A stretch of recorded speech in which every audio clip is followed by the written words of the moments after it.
aften. Jeg håber, I har haft en dejlig morgen og sovet godt og alt det der. Nå, i dag skal vi lære om kroppens opbygning. Ja, undskyld, vi startede med dig. Nå, men som jeg sagde, så skal vi lære om kroppens opbygning. Og hvordan kroppen er bygget op. Så I skal arbejde ved side 2 og 5. Har jeg ikke sagt, at de ikke er nogen biler i timen, men dem tager jeg. Og den får I tilbage i sidste time. Nå, men I skal arbejde med side 2 til 5. Og I har til klokken ringer, så cirka 45 minutter. Og jeg går lige op på lærerværelset og henter en kop kaffe. Og her der er papirerne.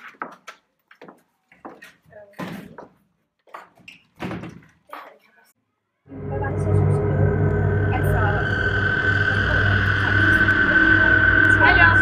Ej, det er jo lækkert.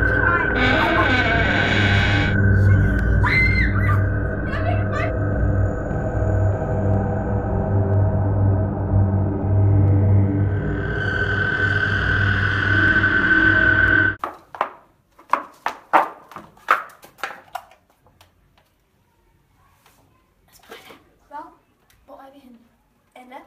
Hvad? Er det ikke Vivis sko? Ej! Shit! Ej! Det er nu, jeg har helt vildt bange. Okay, hvad gør vi? Hvad gør vi? Vi ringer efter hjælp. Så er det tid til at gennemgå opgaverne. Anna, svaret på i dag. Esmeralda. Hvad? Ikke så over timerne, vel? Shit, det var bare en mareridt. Det skal jeg ikke en anden gang. Anna, hvad er svaret på i dag? Shit.